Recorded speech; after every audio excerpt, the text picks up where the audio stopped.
Principales aportaciones del marxismo. Primero que nada tenemos la Asociación Internacional de Trabajadores, o por sus siglas AIT. Engels fue una figura clave, ya que fue secretario en distintos países de Europa.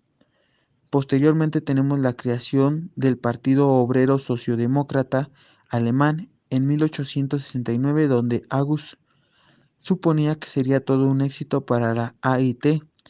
Después tenemos el periódico Gaceta Renana, el 1 de junio de 1848 y el 19 de mayo de 1849 fue uno de los principales órganos de difusión de las revoluciones de 1848 en Alemania.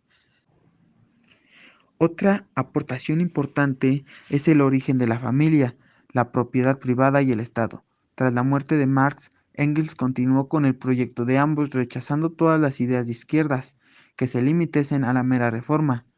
Posteriormente tenemos la fundación del materialismo histórico, la cual trata de percibir aquellos cambios históricos culturales que se producen debido a las condiciones materiales de la vida y la propia lucha de clases.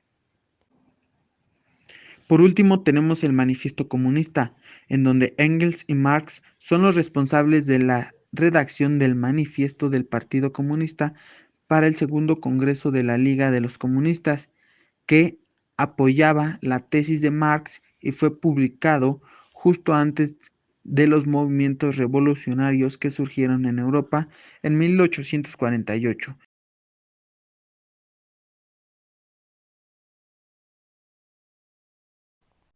Los principales representantes del marxismo fueron Karl Marx, 1818-1883, padre del marxismo, y Friedrich Engels, 1820-1895, coautor de las obras de Marx. Las principales obras del marxismo fueron La ideología alemana en 1846. En esta obra, Marx y Engels tienen como objetivo prioritario comprender la realidad social de su tiempo, el capitalismo, para transformarla en una sociedad más justa y sin dominación de unos hombres por otros. Otra obra es El Manifiesto Comunista en 1848. El Manifiesto Comunista se basa principalmente en dos ideas fundamentales entrelazadas.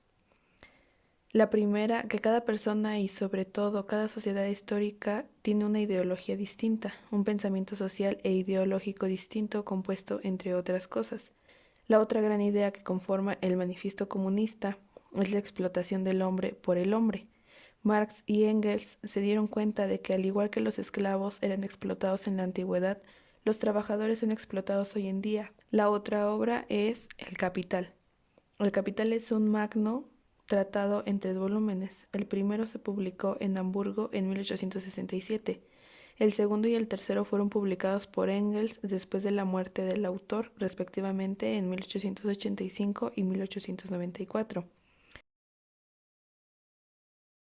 Características del marxismo.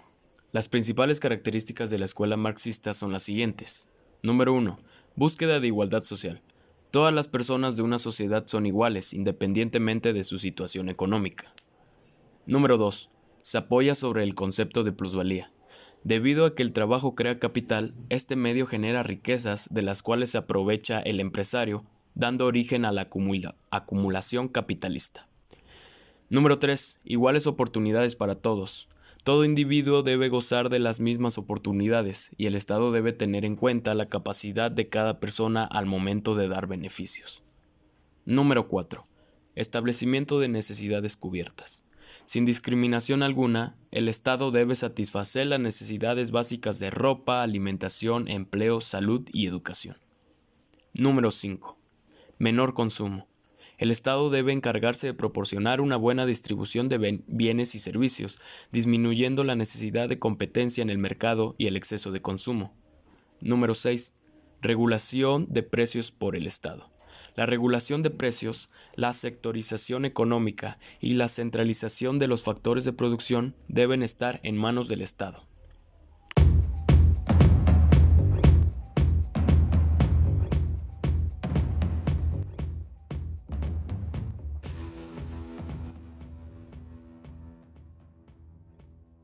La escuela keynesiana debe a su nombre al gran economista británico John Maynard Keynes, que centró su carrera en estudiar los agregados económicos y los ciclos económicos. Los representantes más relevantes fueron William Stanley Jevons, Karl Menger, Leon Wallace y Alfred Marshall. La escuela keynesiana tuvo sus grandes ideologías que se basan en la obra de John titulada La teoría general de la ocupación, el interés y el dinero, que fue publicada en el año de 1936. Dicha obra era de los tópicos pensamientos de la economía. Esta escuela keynesiana reconoce que el mercado no es perfecto y que tiene algunos fallos en su funcionamiento, por lo que es necesaria indispensablemente la intervención del Estado en la principal actividad económica para subsanarlos. Las aportaciones de la escuela keynesiana dieron lugar a un nuevo liberalismo que aún siguen manteniendo un sistema de libre empresa. Daba al Estado un protagonismo que le había dado por los economistas clásicos y neoclásicos.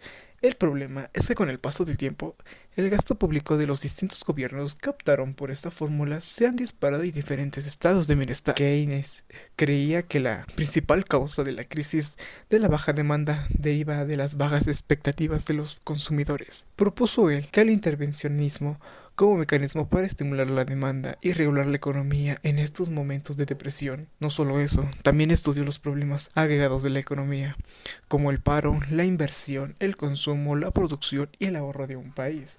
Sus argumentos construyeron la base de la macroeconomía. También se basa en el intervencionalismo del Estado, defendiendo la política económica. Es la mejor herramienta para salir de una crisis económica.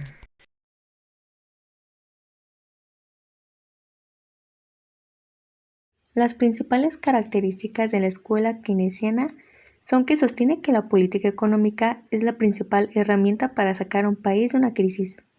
Propone que los gobiernos se encarguen de la estimulación de la demanda, es decir, el Estado es el encargado de intervenir recursos a las empresas. Otra característica es la utilización de la política fiscal como regulador de la economía, y también considera que el principal peligro para la economía es el desempleo. La siguiente característica es que es opuesta a la economía liberal y tiene su base en la intervención del Estado como agente económico. Las principales obras de John Keynes como economista fueron el Tratado sobre Probabilidad en 1920, realizando importantes contribuciones a la estadística y las matemáticas, que son las bases fundamentales a la teoría económica. La siguiente obra, el Tratado sobre la Reforma Monetaria en 1923, en el que analizó los tipos de cambio flexibles y su importancia como estabilizadores de los precios dentro de una economía local, en la que la curva de demanda se ajusta a la oferta existente en la economía. La siguiente obra, Cómo pagar la guerra, en 1942, en la que Keynes defendía que para salir del agujero financiero en el que se encontraba Reino Unido con la Segunda Guerra Mundial, había que aumentar los impuestos en lugar del recurso al endeudamiento que generaría más inflación.